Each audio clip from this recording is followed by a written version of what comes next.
Hey, what's going on, guys? Author TJ Weeks here, and I'm bringing in PM Barnes. Welcome. Hey, We're actually here to talk about your event that's going to be going on tomorrow and Friday, I believe, correct? correct. Super excited. Sweet, and you're bringing in book two of the Zombie Seed. Yep, I finally finished it. I'm sure very many people out there just breathed a sigh of relief because I think there was a moment where people didn't think it was going to happen. So it's pretty cool. Well, yeah, honestly, I had actually just heard about the Zombie Seed. I'd say maybe a month ago. So I mean, it was kind of like a fast action for me. Yeah, I think that's kind of how it works. I mean, definitely for the fans. I think the original Zombie Seed I published. Oh, geez, almost like a year and a half ago. It was published. What was that? March? No, May 17th of 2014, I believe. So, for some of those people who read that, this was a long time coming for them. So, yeah, they were very patient and awesome. I appreciate them. Well, I'm going to ask you a question that I'm sure everybody is definitely wanting to know anyway, because if you have a book two, that easily comes into where it's going to be a series. So, is there going to be a book three? Oh, for the love of God. This is interesting. And I actually put this in the forward for the new book that's just coming out. But this is a five-part series. I haven't written all of the books yet, so basically there will be three more. But I know what they are all about, and I already have the outline for them. So it will be a five-part series. So we can expect book three in the next like couple months. No, and please do not get people's hopes up for that. I actually intend to take a little bit of a hiatus because I've been kind of hitting them hard and heavy for the last little bit here, and I would like to spend a lot more time trying to, just kind of grow my fan base. So I'm hoping to do some conventions and some different events and stuff, and just kind of really get out there with the fans and maybe take just a little bit of a break from the writing because I feel like I've got a pretty good body of work right now. I better see you at the Screamicon convention. I'm going to be there, acting up and making a complete fool of myself. Yep, I'll be there. Hey, I'll be right there with you, and probably with a beer in my hand. If not a beer, it's gonna be a mixed drink. There we go. Right next to us is going to be a fucking cooler filled with beers. Good Hells times. yes. So okay, so you wrote Zombie Seed, the original, and you just came out with part two, which is called the Conception, correct? Correct. Sweet. I knew I'm gonna get something right today. Uh, well, other than it's my cover photo on my Facebook. You think I'd seen it enough times. Uh, so what can people, without spoilers, what can people take from book one that's folding over for like book two? Oh man, absolutely nothing. um, no, actually, I don't mean that, but I will say this: is it's not a continuation. It's not a sequel. What Zombie Seed 2 Conception is going literally back to the beginning. What this book is about is kind of the onset of my apocalypse. So it's not connected to the same characters. None of the characters that were in the first book are in this one. So we meet some new characters that will be with us throughout the rest of the series. But it is definitely not a continuation of the first book. This is the groundwork for the entire series. That's what you'll be reading about is kind of how things got rolling, a little bit more background as to, how my zombies came to be, things like that. So would it be fair to say it's more of a prequel? It is very much so a prequel. Awesome, awesome. Okay, so this book is going to be five books whenever it's completely done. Mm-hmm. What is your hopes, I guess, to grasp like as a full circle once they're all complete? Well, I mean, I think it's funny because I feel like and I always talk to my husband about this, and I'm like, I feel like no matter what you're reading of mine, I'm trying to tell the same damn story. Um, I'm always looking at like humanity and just studying, human characteristics, the human condition. And I feel like the apocalypse is a great way to do that because it's a chance to see how we respond and how we react in situations of high stress, which is really truly when, all of our little personality traits and strange things like that come out. But ultimately, that's all I'm really trying to do. My stories are very much so, character focused, character driven. There are obviously zombies. There is action. There is horror, but mostly I'm just trying to bring you into these individuals and their stories, and what's happening to them psychologically. So in that way, I think it's a little different than maybe some of the other ones that are out there because it's more like reading a drama, and there just so happens to be zombies in it.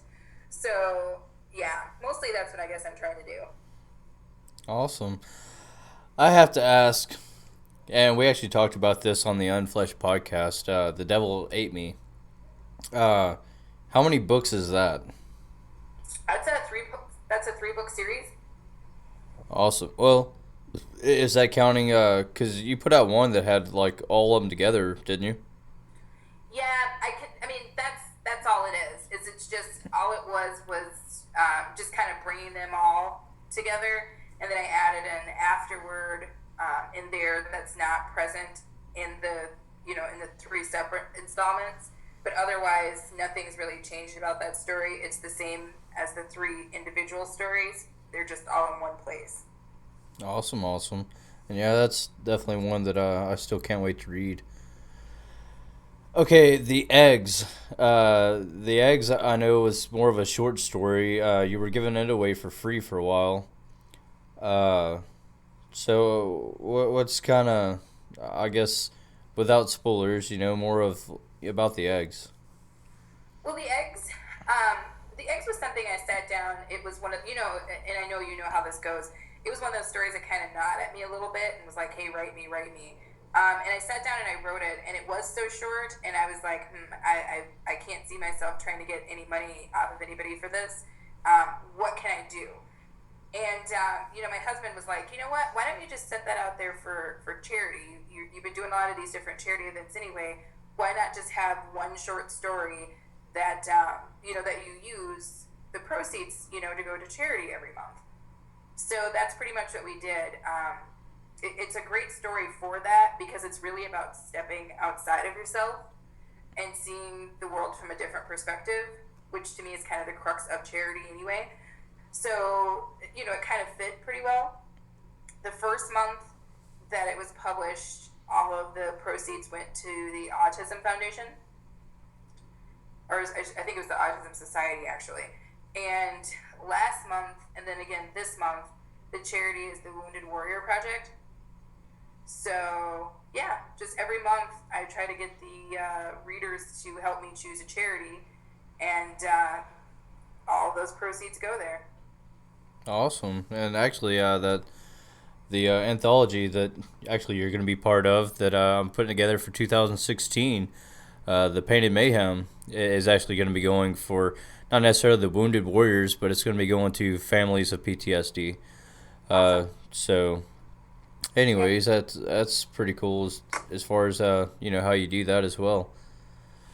So the Imperium. I want to hear about that. Oh well. Um, the Imperium is a little bit different. It's funny. I have a lot of conversations with people about that piece. I actually got commissioned to do that for a sci-fi war game called Terrabellum. They were looking to get some bits and pieces of some backstory kind of created to entice people to play the game. So there were these different factions that are part of the game, and the Imperium is a short story about one of those factions. I updated it recently to give a little bit of a forward that had that background kind of in it, so that it was kind of so it had some context. Because I think before that people were like, "Whoa, what is this?" Because it is part of a larger story. but it is also a story that stands by itself. It's a story of a warrior and an honor and just this entire world that's been created by this game, Terabellum. Well, whenever I hear factions, it makes me think of the Hunger Games. Any similarities? Um, if there are, they're very, distant similarities. I mean, I think it's just more, the idea is that, obviously in making a game, they had to create, a whole new world, and they had to create, kind of warring parties, so to speak. So when I'm using the term faction, that's mostly what I'm talking about. Is there are people that are on Earth, and then there are these people who are on different planets. There's humans, and then there are subhumans, and there's a lot of different stuff going on in that game. But it's an incredible game, and the concept behind it, it really appealed to me because there wasn't anything else out there that was like that. And while I don't generally play those types of games, after kind of reading, what they were working on and where they were trying to go with it, I was like, yeah, I need to get in on this because it's going to be huge. so yeah, that was kind of my opportunity at getting in on the ground floor of something that I think is actually going to be a big deal in the future. Well, is that something that would be considered, I guess, more sci-fi? Very much so sci-fi. Sweet. So, I mean, yeah, you do like multiple genres. Yeah, and I freaking love the cover of that. I get a lot of compliments on the cover of that. That was actually one I did myself. Most of them I do myself, but that one's one I'm really, really proud of. I like that one. Yeah, hell yeah. When we talked the last time, it was on the Unfleshed podcast, and you were saying for somebody to probably start with your books would be Viral Snow. Yeah, I think Viral Snow is a good one because I think it's a good balance of everything. One, it's pretty much an all ages story.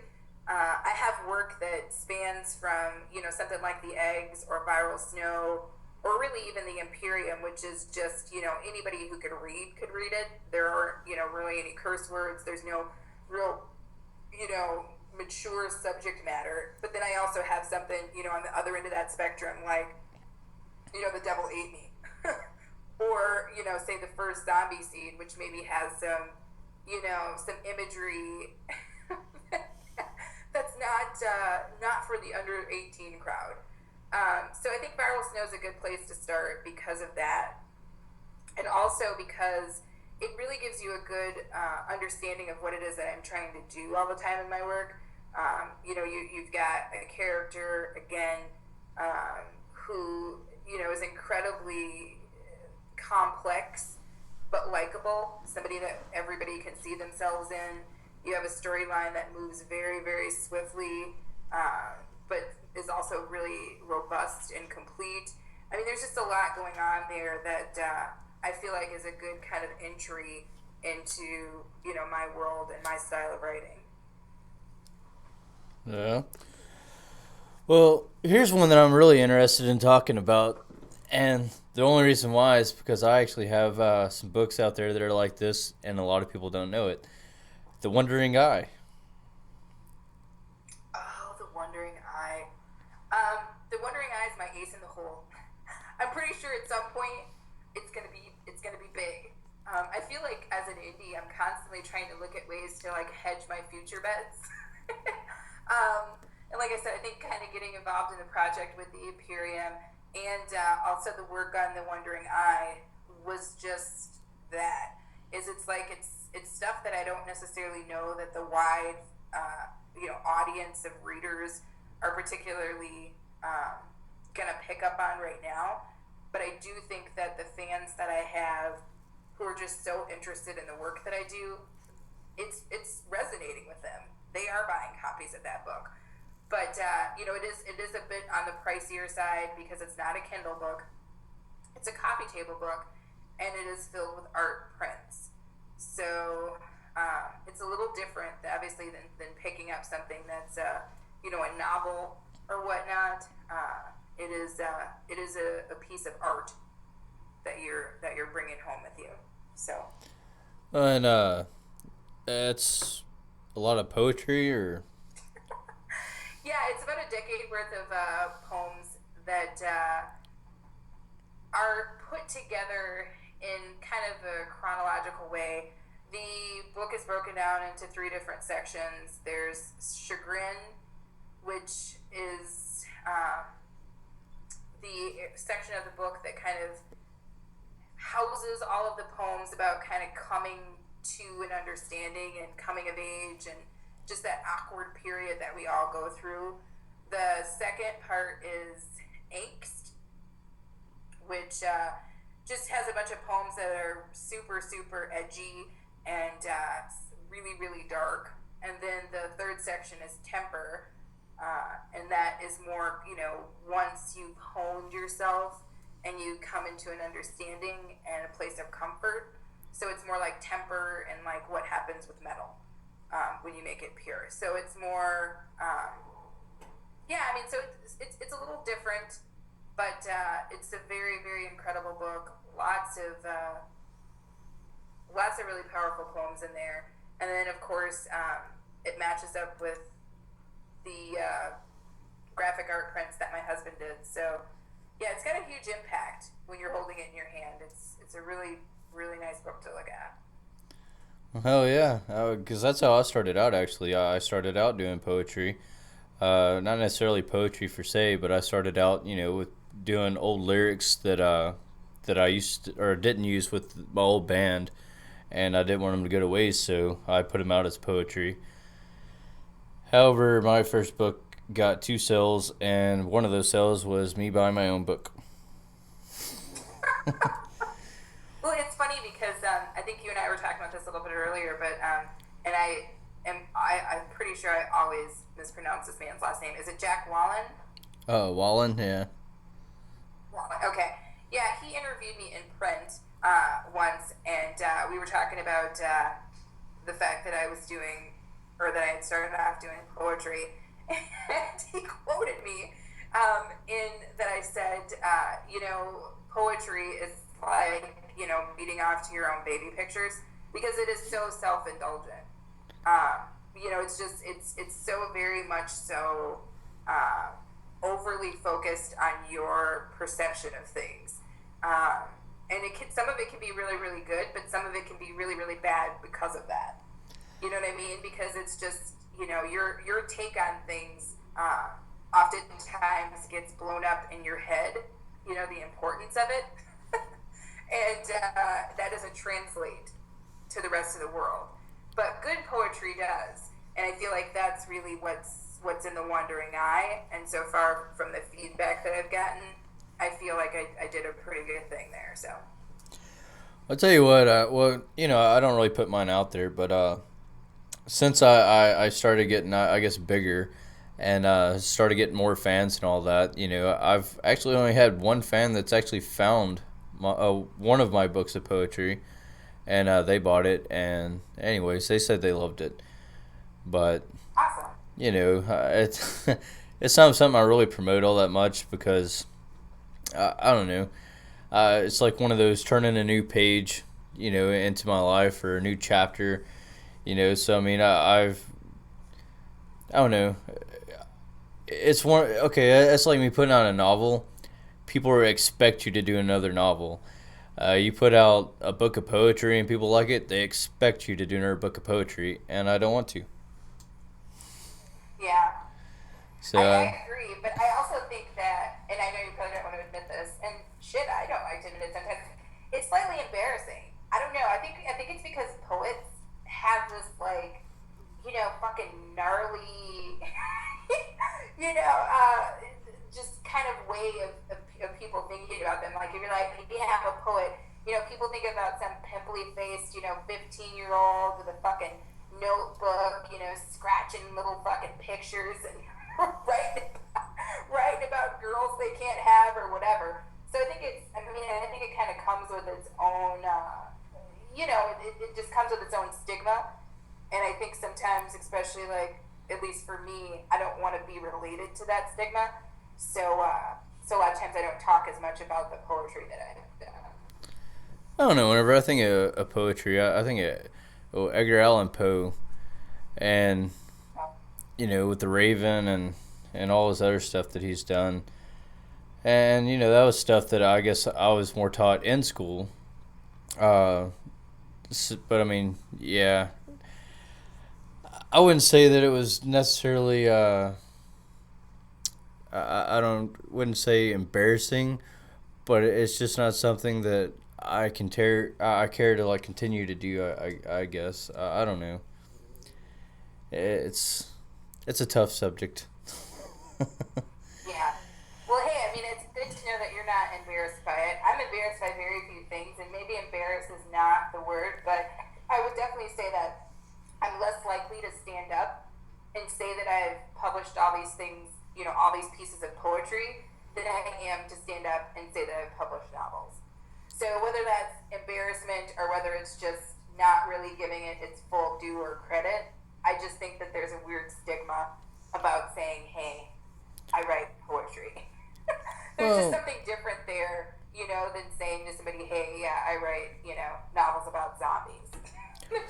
It's a totally different reaction, from the crowd, we'll say. So, and I think like in this profession, I mean, it's the same way as like if you had a quarterback in football and all of a sudden, they're playing a running back or receiver or something, it shows that you can do more than, just what people see you as and all that. So, I mean, I definitely see it as a good thing.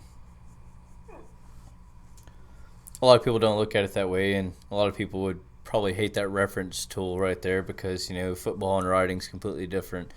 But, it's an art nonetheless. And it's very much so an art. that's basically what you do is, I mean, instead of picking up a brush, and painting a picture, you're painting with words. I mean, it's up to you to be able to paint that picture for them in those words. Uh, and I've actually run across several indie authors, which actually makes it to where I talk to more and more indie authors all the time, because they are capable of doing so. And that's actually how me and SK Ballinger originally started working together, because of the fact of how he was able to do that with the book that I had read from him. Uh, and then we went from there to go into the Obsessed with the Kill special edition, and it turned out just really awesome. And yeah, I couldn't have even seen it going better. So I would definitely say that having, a poetry background influences everything I write. I know that for sure. So I can agree with you in that it brings something different to the table. I mean, I think that there's something to be said about, when you're reading a book and it kind of falls into that melodic cadence, you know what I mean? And I think that that's something that definitely, um, being a poet has to it. I know that I've had a couple of people point that out, in reading different excerpts from the different books that I have out there. They'll go, you know what? I could totally tell you're a poet just by how this piece was written.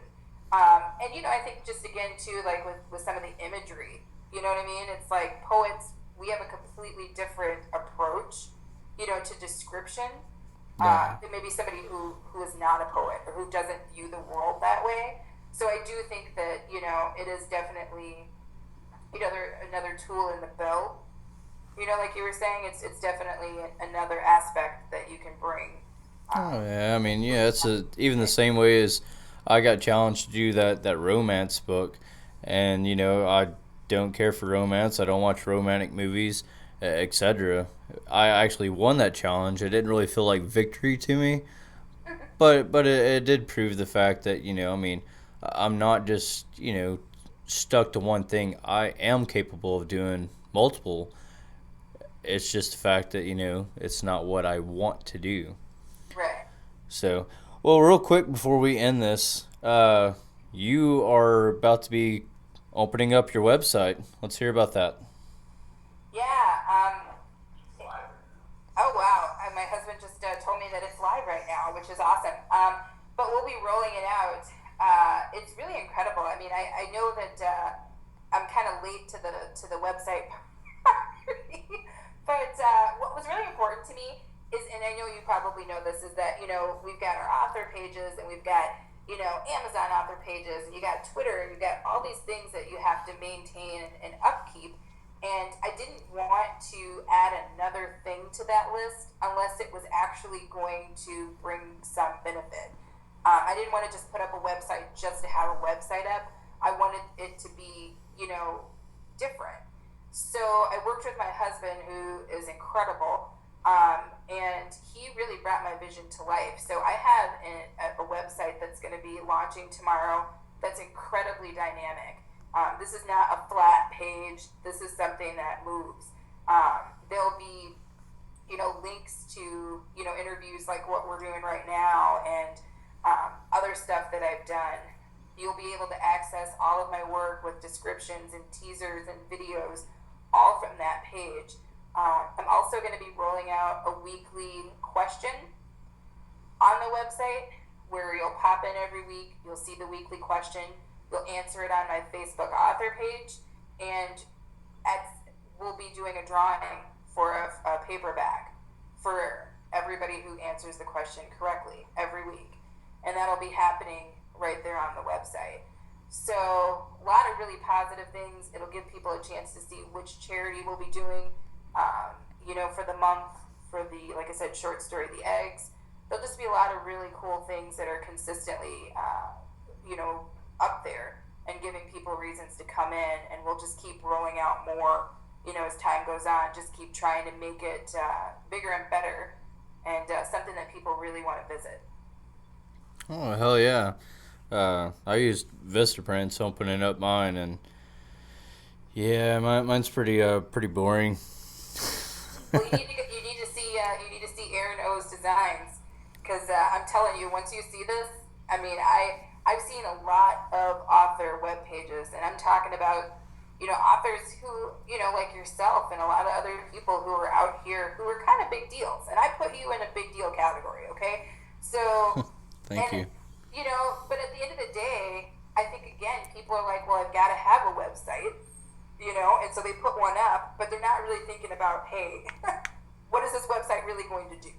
And, other than just relay information, you want it to make people feel a particular way. You want the information to be, delivered in a way that is, representative of the emotions that you're trying to create inside of your readers.